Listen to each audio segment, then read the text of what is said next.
Bonjour, je suis le professeur Romain Coria, chef du service de gastro-entérologie et d'oncologie digestive de l'hôpital Cochin à Paris. La réponse est indiscutablement oui. Celle qui a été le plus identifiée, c'est le syndrome de Lynch ou Human Non-Polyposis Colorectal Carcinoma, HNPCC, parce qu'il a été identifié depuis maintenant une trentaine d'années qu'il existait des anomalies de réparation de l'ADN et le fait que l'ADN ne puisse pas être pleinement réparé par des petites protéines favorise l'apparition d'un cancer.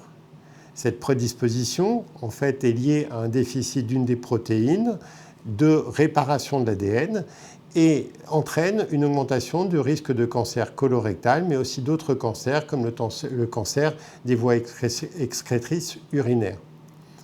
Il justifie de réaliser une surveillance régulière par coloscopie chez ces patients, voire annuelle. Il y a aussi d'autres prédispositions, notamment le syndrome de Codon, avec une anomalie génétique qui va favoriser l'apparition d'un cancer du côlon. Il y a également la polypose adénomatose familiale, qui a une particularité. La polypose adénomatose familiale, ou PAF, est une maladie qui entraîne l'apparition de polypes dans le côlon de type adénome. Et on sait que ce sont ces adénomes qui vont pouvoir se développer en cancer au fil du temps.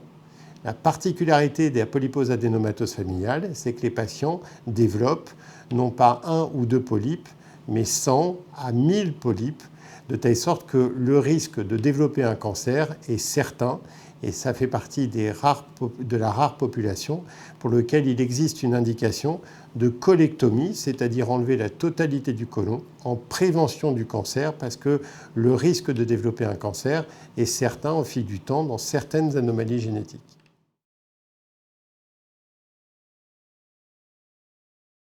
Il y a dans les anomalies génétiques et dans les anomalies qui doivent être surveillées de façon systématique, il y a des critères d'âge qui sont très importants. On ne recommande pas chez les patients mineurs de faire une recherche génétique car l'impact psychologique est non négligeable et surtout l'impact thérapeutique est nul dans cette situation. En revanche, à partir de 18 ans, 20 ans, dans la polypose adénomatose familiale, quand il y a des antécédents familiaux, il faut rechercher le gène afin de proposer, avant le développement du cancer, à ces patients un traitement chirurgical. Généralement, on réalise aussi chez les patients qui ont un syndrome de Lynch ou HNPCC une surveillance et un dépistage que l'on recommande entre 18 et 20 ans. Car chez ces patients-là, le risque de développer un cancer est plutôt autour de 30-35 ans, d'où l'intérêt de le dépister en amont pour réaliser des coloscopies chez ces patients.